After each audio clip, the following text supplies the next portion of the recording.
तुम लोगों को पता है, हम तो पूरे 15 दिनों के लिए मायके जा रहे हैं। सचमुच थोड़े दिनों के तो बहुत ज़्यादा मज़ा आने वाला है। रेखा ने बड़े ही ज़ोर से चहकते हुए कहा। बस सिर्फ 15 दिन ही, लेकिन हम तो कम से कम 1 महीना रहेंगे मायके में। साल में एक बार ही तो जाना होता है वहाँ पर, वरना तो साल भर वही चूल्हा चक्की बैठकर संभालो।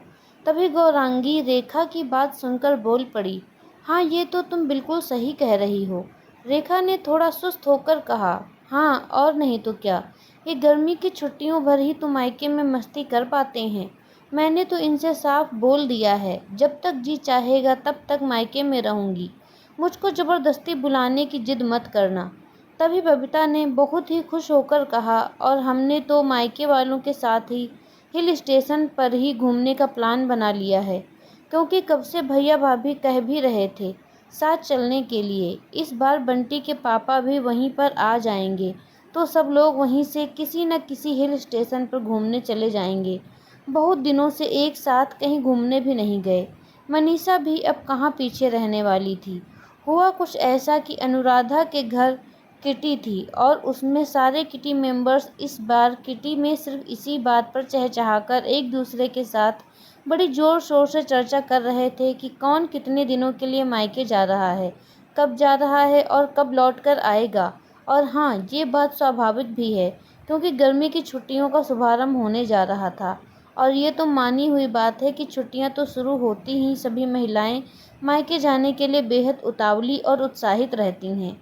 लेकिन उस सब की मायके जाने वाली बातों के बीच में वैशाली आंखों में नमी लिए हुए वहीं पर बिल्कुल चुपचाप बैठी हुई थी, क्योंकि उसका तो मायका अब बचा ही नहीं था। भैया तो अपनी नौकरी के कारण भाभी और भतीजे के साथ विदेश में ही रहते थे, और जो मम्मी और पापा के यहाँ रहने पर मायके के साथ बंधन बंधा हुआ था, वो भी भगवान ने कोरोना काल में उससे छीन लिया। वो तो इतनी बदकिस्मत थी कि मम्मी पापा के अंतिम दर्शन भी ना कर सकी, तड़प कर ही रह गई थी। लेकिन उस समय तो वो और भी उसके ससुराल वाले सभी बहुत मजबूर थे। उस समय कहाँ कोई किसी से मिल पा रहा था। बस पड़ोसियों के द्वारा फ़ोन पर ही वैशाली को अपने मम्मी पापा का हालचाल मिलता रहा। भैया भाभी भी आने में पूरी तरह से असमर्थ थे। कभी कभी परिस्थितियाँ कितनी जटिल हो जाती हैं कि इंसान के हाथ में कुछ भी नहीं रहता। यही सब सोचते सोचते न चाहते हुए भी उसकी आंखों से 2 बूंद आंसू उसके गालों पर लढ़क ही आए। लेकिन उसने झट से अपने बह आए आंसुओं को पोंछने की कोशिश की कि कहीं कोई उसके बहते आंसुओं को देख न ले। लेकिन अचानक सभी मेंबर्स की निगाह उसके चेहरे की ओर पहुंच ही गई, और तभी सारे मेंबर्स को अपनी गलती का एहसास भी हो गया कि शायद इस समय वो लोग ये बातें करके गलती कर रही थीं, क्योंकि कोई भी वैशाली की इन परिस्थितियों से अनभिज्ञ नहीं था। सॉरी यार, हम लोगों को बिल्कुल ध्यान ही नहीं रहा। हम लोग अपनी ही बातों में पूरी तरह से मशगूल हो गए। सब एक साथ अपनी गलती महसूस करके पछताते हुए बोली। कोई नहीं यार, तुम लोग अफसोस ना करो। यूँ तो स्वाभाविक ही है कि गर्मी की छुट्टियां शुरू हो जाएं और माएँ अपने मायके जाने की बातें ना करें। ऐसा तो बिल्कुल भी नहीं हो सकता। कोई बात नहीं कि अगर मुझको अपने मायके जाने का सुख नहीं मिलता है, लेकिन मैं फिर भी खुश रह लेती हूँ, क्योंकि मेरी ननद रानी तो अपने दोनों बच्चों के साथ यहाँ पर हम लोगों के पास आ जाती हैं, और उन्हीं लोगों के साथ मस्ती करके हम लोग और हमारे बच्चे सब के सब बहुत खुश हो जाते हैं। उन लोगों के साथ सचमुच बहुत मज़ा आता है। हम लोगों को पूरी छुट्टियां हंसी खुशी मस्ती करते हुए कब बीत जाती हैं, बिल्कुल पता ही नहीं चलता। 1 साल तो मेरे बच्चों को भी छुट्टियों में नाना नानी के घर न जा पाने का बहुत ही ज़्यादा मलाल रहा। लेकिन अब वो भी शायद परिस्थितियों को अच्छी तरह से समझ गए हैं, इसीलिए कोई जिद नहीं करते बाहर आने जाने की। वैशाली ने बहुत ही ठंडी सांस भरकर उदास होते हुए कहा।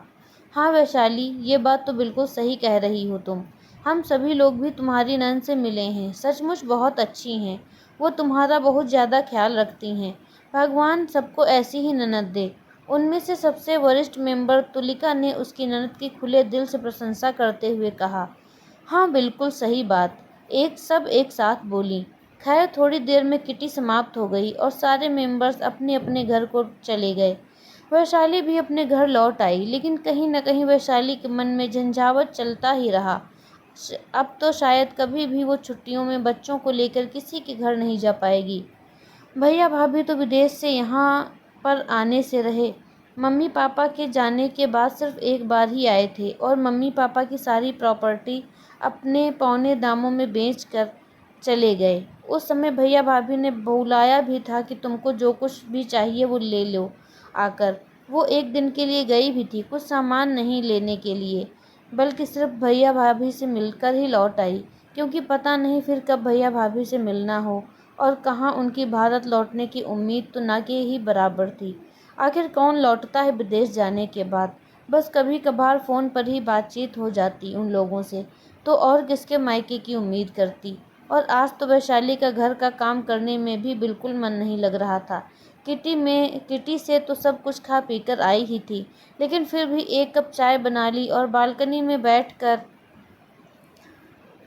लेकर बैठ गई, क्योंकि सुहास पति को अभी ऑफिस से आने में देर थी और बच्चे भी सामने पार्क में ही खेलने गए हुए थे।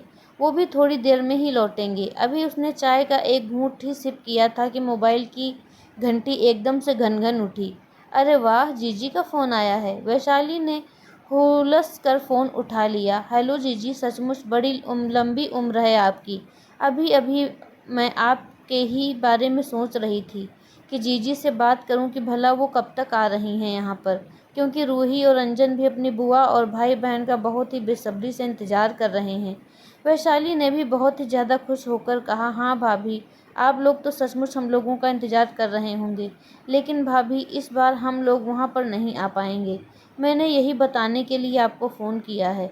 उधर से नीमा अपनी बात कह ही रही थी, लेकिन उसकी बात पूरी होने से पहले ही वैशाली झट से बोल पड़ी, लेकिन जीजी ऐसा क्यों कह रही हैं आप कि आप लोग इस बार नहीं आ पाएंगे? मैं भी तो बहुत बेसब्री से आपका इंतज़ार कर रही हूँ।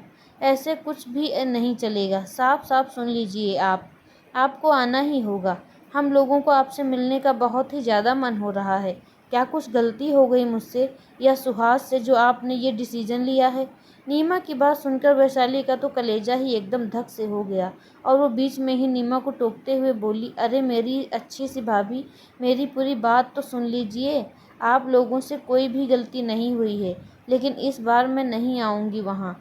इसका मतलब ये नहीं कि हम लोग आपस में मिलेंगे ही नहीं, बल्कि इस बार रूही और रंजन को लेकर आप यहाँ हमारे पास आएंगी और यहीं से हम लोग आगे कहीं घूमने का भी प्लान बना लेंगे। आप 3 सालों से कहीं बाहर नहीं गई हैं। आपका भी तो मन करता होगा कि कम से कम अपनी गृहस्थी से कुछ दिन दूर बिताऊं। नीमा ने अपनी बात स्पष्ट रूप से रखते हुए कहा, लेकिन जीजी, क्या ये अच्छा लगेगा कि हम आपके पास आएँ? विपुल जी आखिर क्या सोचेंगे? फिर वैशाली ने मायूस होकर कहा, क्यों नहीं अच्छा लगेगा भाभी? और ये कौन सी किताब में लिखा है कि सिर्फ ननद ही छुट्टियां मनाने भाभी के पास आ सकती है? भाभी ननद के पास नहीं जा सकती। विपुल, नीमा का पति, ने ही तो बहुत जोर देकर मुझसे कहा है कि इस बार तुम भाभी भैया के पास नहीं जाओगी, भाभी को ही अपने पास बुलाएंगे। नीमा ने वैशाली को समझाते हुए कहा, लेकिन जीजी, क्या ये बात आपके भैया मानेंगे? वैशाली फिर सशंकित होकर बोली, भाभी, विपुल ने पहले ही भैया से बात कर ली है और बस आप लोग अपनी फटाफट तैयारियां शुरू कीजिए। इतना कहकर नीमा ने फ़ोन रख दिया। अरे वाह, तब तो सचमुच बहुत मज़ा आएगा। बच्चे भी बहुत खुश हो जाएंगे। 3 सालों के बाद जाकर कुछ चेंजिंग मिलेगी। सचमुच मेरी ननद रानी बहुत ही अच्छी है। इतना सोचते हुए वैशाली ने बची हुई चाय फिनिश की और रसोई में बच्चों के लिए नाश्ता तैयार करने के लिए चल दी। आज बहुत दिनों बाद वो रसोई में काम करते हुए कुछ गुनगुना रही थी। मम्मी, आज तो आप बहुत ज़्यादा खुश लग रही हो। दोनों ही बच्चों ने वापस आकर वैशाली को इतना ज़्यादा खुश देखकर पूछा। हाँ बेटा, आज सचमुच मैं बहुत खुश हूँ। वैशाली एकदम चहक कर बोली, मतलब बुआ जी और पुन्नी कुक्कू आ रहे हैं? रूही और रंजन भी वैशाली की खुशी को देखकर बोले, नहीं बेटा, तुम्हारी बुआ जी और पुन्नी कुक्कू नहीं आ रहे हैं। वैशाली ने बच्चों के गाल पर प्यार भरी चपत लगाते हुए कहा, तो फिर तो छुट्टियों भर बहुत ज़्यादा खाब लगेगा। नाना नानी भी नहीं हैं, बुआ जी भी नहीं आएंगी, तो इतनी ज़्यादा खुश होने वाली बात क्या है? रूही और रंजन वैशाली की बात काटते हुए बोले, और ये सुनकर उनकी बुआ जी और बच्चे नहीं आ रहे हैं, दोनों के मुंह लटक गए। अरे उदास ना हो, इस बार तुम्हारी बुआ जी ने हम लोगों को अपने पास गर्मी की छुट्टियां बिताने के लिए बुलाया है। वैशाली दोनों बच्चों का मुंह चूमते हुए बोली। सच्ची मुच्ची मम्मी? सच्ची मुच्ची बेटा, तब तो सचमुच बहुत मज़ा आएगा, क्योंकि हम लोग बड़े दिनों बाद गर्मी की छुट्टियों में कहीं जाएंगे। दोनों बच्चे मारे खुशी के जैसे उछलने ही लगे। अब बस जल्दी से तुम लोग अपनी अपनी तैयारी शुरू कर दो, हम लोग 2 ही 3 दिन में बुआ जी के पास चलेंगे। वैशाली ने भी मन ही मन अपना प्लान बनाना शुरू कर दिया कि क्या क्या कपड़े और क्या क्या सामान लेकर चलना है, क्योंकि आज सचमुच 3 सालों बाद ये मौका आया था और कुछ ही दिनों बाद वैशाली सब परिवार अपनी ननद के घर बच्चों के साथ मस्ती कर रही थी। आपको यह कहानी कैसी लगी कमेंट में ज़रूर बताएं। धन्यवाद।